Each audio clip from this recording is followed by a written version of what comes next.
Ijeoma almost ran mad. Her world crumbled right before her. She finds it hard to believe that Obinna is a bastard child. Her glorious boy, whom she thought would live to carry on the Okafor legacy, is a bastard. She remembered how she treated Adaeze and her children, how she constantly bullied and harassed them. Life became more meaningful to Ijeoma after she asked Adaeze for forgiveness and worked on mending the relationship between herself, Adaeze, and her grandchildren. After that, Ijeoma decided to sue Bola and her husband for theft and false acquisition of the Okafor's company and other family wealth. She will never go down without a fight. She promised herself to spare Adaeze all the court troubles because she knows it is a mess and she has to deal with it alone. Few months later, the day of the court case arrived and Ijeoma's lawyer quickly swung into action. He claimed that the late Kennedy was lied to by Bola and her husband Chudi, and he was also tricked into signing 80% of his wealth to a boy that is not his own. While the court case was going on for many months and dragging, Ijeoma begged Adaeze to come back to her matrimonial home, where she truly belonged as the true wife of her late son and the mother of all her biological grandchildren. Adaeze was skeptical about the idea of moving back. She told Ijeoma to give her some time to think about it. After a while, she agreed and moved back with her second and third daughter, leaving Ifunanya to continue with her studies abroad and also focus on her career. Once again, happiness found its place in the Okafor mansion as Ijeoma and Adaeze both lived happily together. They will always spend time together, go to parties, and travel together to pay Ifunanya a visit abroad. The news of their closeness was the talk of the city. Everyone is amazed and happy about the recent development in the family. But despite their friendship and closeness, she has not mentioned about the court case to Adaeze. The battle in court carried on for a while, but it is not going in favor of Ijeoma as she is currently losing to Bola and her husband because they were able to claim that the wealth was transferred to Obinna legally by the late Kennedy. Ijeoma's lawyer tries so hard to counter their claims by telling the judge about the letter Bola sent to Ijeoma, where she stated how she lied that Obinna is the late Kennedy's son so that he can transfer all his properties to him, since he knows his days were numbered at that time. But the judge didn't find the letter worthy enough to be an evidence against Bola. The judge claimed anyone could have written the letter and lied that it was Bola that wrote it. After hours of long arguments and deliberations, the final judgment goes in favor of Bola, and Ijeoma was given 1 year to get a new place and vacate the Okafor mansion. Bola and her husband became very, very happy. They celebrated and jubilated right in front of Ijeoma in the court, mocking her and making jest of her. Without wasting time, they quickly resumed running the Okafor company as a couple, cutting Ijeoma off and making sure she has no access to the company account. They started living large, buying fancy cars, lavishing money and spending it on unnecessary things. Their sudden access to Okafor's wealth made them lose their sanity. Ijeoma became very sad. She finds it hard to believe that she had lost a larger amount of the wealth she and her late husband worked really hard to build. She feels defeated. She knew the mistakes of the past are here to haunt her. Just when I thought God had forgiven me, just when I feel at peace again after many years, this devil decides to strike again. Oh God, please, I can't afford to lose this battle. What would people say about me? Ijeoma said to herself. She became a shadow of herself, sad. She barely eats. She is not as lively and playful as she used to be. Adaeze noticed the change in her attitude and she said to Ijeoma, "Mama, what's wrong with you? Are you sick? I notice you've been keeping to yourself a lot these days. Should I be worried?" Ijeoma sighed. Words became heavy in her mouth. She assured Adaeze that nothing is wrong and she is just missing her late son and husband. Adaeze comforts her and made sure to tell her that she and the girls are here to take away all her pains and sorrow. But Ijeoma is too ashamed to tell Adaeze about the truth, that she had lost the legal battle to Bola. Later that day, while she was in bed and ready to sleep, she said to herself, Adaeze and her daughters does not deserve to be humiliated once again. What would the world say about me? Never. This is my time to correct all my wrongdoings in the past, and I will fight Bola with all I have in this life. I will show her what the true Okafor spirit is made of. The battle line has just been drawn. I will not give up on this case. I will not. Few weeks later, Ijeoma decided to appeal the previous judgment and drag Bola to court again. She tried to use her power and connection to see if the case can go in her favor. But Bola's husband, Chudi, who used to be the family lawyer, made sure to do his due diligence by bribing those that could have helped Ijeoma to get justice. After so many arguments between both lawyers in court, the judge decided to give Ijeoma a few months to provide a proof that the document signed by her late son, Kennedy, was obtained under false pretense, force and manipulation, as she claimed, or else the initial judgment will pass and she will lose everything to Bola and her husband. Ijeoma lost hope in herself. She knew without a proof, she stood no chance of winning the case.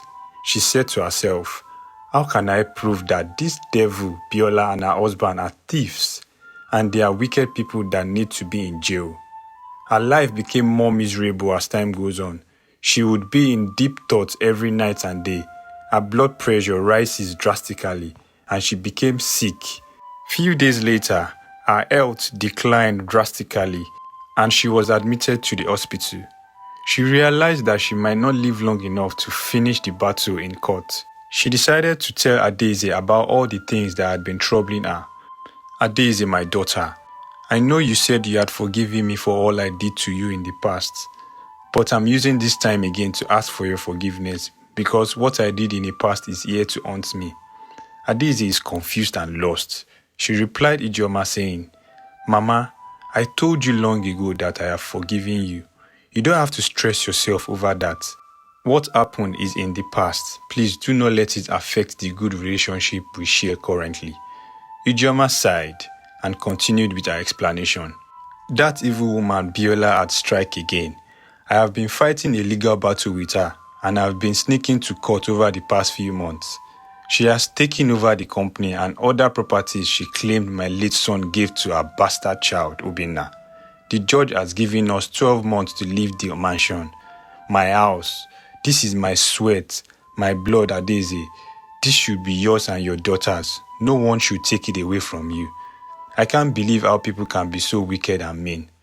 The sad part is that the court told me to provide an evidence to claim that my late son was forced into signing those documents. How can I prove that, Just how? If I lose this battle once again, I will never forgive myself. Adaeze was short of words as she continued to listen to what Ijeoma has to say. My daughter, the family wealth is your right.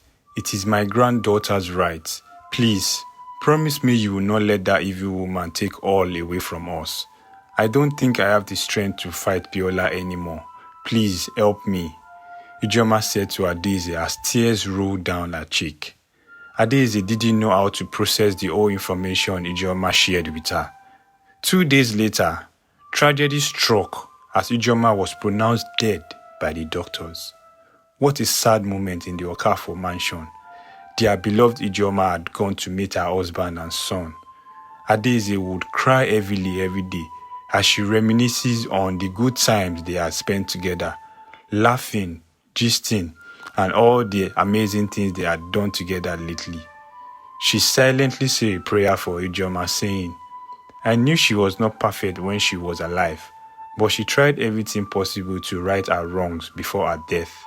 Please forgive her all her sins, O God. She made sure to inform her first daughter, Ifunanya, about her grandmother's death. Ifunanya cried her eyes out on the phone as she is definitely going to miss her so much. After a few months of mourning Ijeoma, Adaeze decides to fight for herself and her daughters. She quickly swung into action. She questioned all the domestic staffs in the house. She asked them if they noticed any strange thing while her late husband was alive and living with Bola. But nothing good came out of the questioning. She lost hope as she does not know what to do next. Few days to the hearing in court, while Adaeze was out shopping at the mall, She met one of her former domestic staff that used to work at the Okafor mansion. She was so happy to see her. She asked her why she quit working at the house, saying, "Hi Nora, I have not been seeing you around the house. Why did you stop working with us? Did you leave because you found something better?" Nora sighed heavily and said, Madam, I didn't just leave. Oh. A lot of shocking things happened in the house after you left with your children. Madam Biola made life a living hell for all the domestic staffs. I had to quit the job. Adaeze knew something was fishy. What really happened, Nora? Did you do anything to annoy her? She asked. Nora continued with her explanation. Madam, no. I caught Madam Biola and Lawyer Chudi making out in the house. She threatened to kill me and my family if I ever mention anything to Oga Ken or any other person. I had to run for my life. I am young and I'm not ready to die yet.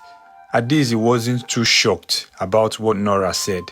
She told her to come by the house one of these days when she's free. She wanted to keep Nora close. Who knows if she would be useful in the ongoing court battle with Biola and her husband, Lawyer Chudi. As time goes on, Adaeze keeps losing hope in the case as she is unable to get a substantial evidence to win in the court. Biola and her husband Chudi were not moved by the case because they are confident that they are going to win again. Just when they thought they had everything figured out, karma came at them very fast as Biola's husband Chudi became greedy and he planned to have all the wealth they forcefully acquired to himself alone. He thought of the possibilities of getting played by Biola and said to himself, I don't trust Biola. Though she's my wife, but she's a very dangerous and street woman. She might have other plans for me that I don't know. I think I have to outsmart her by cutting her off. I do deserve to have all this wealth to myself after all I've done. Things became more interesting after Biola got to know about her husband, Chudi's plan to cut her off. She was heartbroken. She felt betrayed. After everything I've done for this man, I was ready to kill for him. He dared do this to me. I am definitely not going down without a fight. I will show him what I am made of. Biola made up her mind to confront her husband when he gets back home. Later that night, when they were about to sleep, Biola said to Chudi with so much anger, How dare you cut me off? After everything I've done for you, I fed you when you were in law school. I slept with other men for you so that you can get promotion at work and be who you are today. I even agreed to swindle the Okafors for you because of the love I have for you, and you dare cut me off. Chudi angrily looked at Biola and raised his voice saying, You better shut up your mouth and know your place. Don't you dare talk to me like that again in your life. Who do you think you are? Biola is not intimidated by Chudi's voice. She gave him fire for fire. Stupid man, useless man, you have dared me. You think I can't do anything because you are a lawyer. I will show you that I am the devil. I made you and I will break you. You just watch and see. Chudi eased and said to Biola, Do your worst. I dare you to do your worst, and then we will know who the true devil is. Biola did not know how to fight her husband Chudi. She knows he's a very dangerous man that can do anything to get what he wants. She does not feel safe around the house anymore. She is scared he might kill her. She needs to act very fast, or else she will be outplayed by her husband. At this point, Biola is willing to go any length to make sure Chudi loses everything. She does not care if she goes to jail or not. As long as Chudi doesn't win, she is ready to fight him with everything she's got. For a few days, she thought very hard about her next move. She knew the only option she has is to testify against him in the court. She is the only one that knows about all the atrocities and crimes her husband has committed over the years, and she has a lot of evidence to back up her confession. Without wasting any time, as the final court hearing is in few days, she hurriedly rushed down to the Okafor's mansion to have a word with Adaeze. On seeing Biola, Adaeze became very angry and said to her, You this shameless devil woman, what are you doing here? Have you come to send us out of the house? Biola replies Adaeze with a calm voice, Please hear me out, Adaeze. I mean no harm. I am here to make peace with you. I know I have wronged you and your family, but I am a changed person now. Please listen to what I have to say. Adaeze is not moved by Biola's soft tone. She continued to yell at her, saying, "And you want me to believe that you are a changed person after all you have done to me and my family, after all the pain you have put us through? Just leave us alone. We will leave this house for you when it's time. Is that not what you want, evil woman?" Biola dropped to her knees, tears rolling down her cheek. "I am sorry, Adaeze. I'm truly sorry for all I have done. I was used by my devil husband. He planned everything. I was only following his instructions. But now I have realized all my mistakes. I am here to ask for your forgiveness and make amends. I will fix my mess, I promise. I will get back all you have lost for you. Everything that is yours and your children. Everything. I will make sure you get them all back. I am truly sorry." Despite everything Biola said, Adaeze finds it hard to believe her. She asked Biola again if she truly meant all she had said, and Biola confirmed that she does not care what happens to her after she testifies in court. She just wants to get back at her husband for trying to cut her off. The news of the court case had gone viral. Everyone in town is now interested and is waiting to see what the final outcome will be. After so many speculations online, the final court day arrives and everyone in town stays glued to their TV and phone. They want to know what the result of the case would be. Biola didn't let Chudi know that she is going to testify against him. She pretended as if she's supporting him. After much argument between the lawyers, Adaeze's lawyer asked if he can call some witnesses before the court. The judge approved it and he called the first witness, Miss Nora Okezie. "Can you please come forward and tell everyone what you saw at the Okafor mansion on the 30th of March?" Nora made sure to explain to the court everything she saw, how Biola and her husband threatened to kill her after she found out about their secret affairs, how she had to run away because she's scared of their constant threat and bully. After Nora's confession, the judge is still not convinced that Biola and Chudi are guilty. To make things more interesting, Adaeze's lawyer proceeds to call the second witness before the court. Mrs. Biola Williams, can you please move forward and tell us what you have to say about the ongoing case? Everyone was shocked. They couldn't believe their eyes. Tension everywhere on the streets. No one saw that coming. They knew the case had taken an interesting turn, and they are more than eager to find out about the plot twist. Chudi almost ran mad. He yelled aggressively, sweating, "No way, Biola, no way. You can't do this to us. No." Biola ignored him totally and moved forward to give her confession. "Good day, everyone. My name is Biola Williams, and I am the legal wife of Mr. Chudi Williams. Mr. Chudi is a very dangerous criminal. He was the one that killed his former boss, lawyer Taye Benson, who was the former lawyer of the Okafors. He killed him so that he can take his place. I have evidence of how and when the murder was carried out. He took advantage of the troubles in the Okafor's family and planted me into late Kennedy Okafor's life. He knew late Kennedy will not be able to resist my beauty. He then advised me to force his son, Obinna, on late Kennedy and make it seem like he's the real father of Obinna.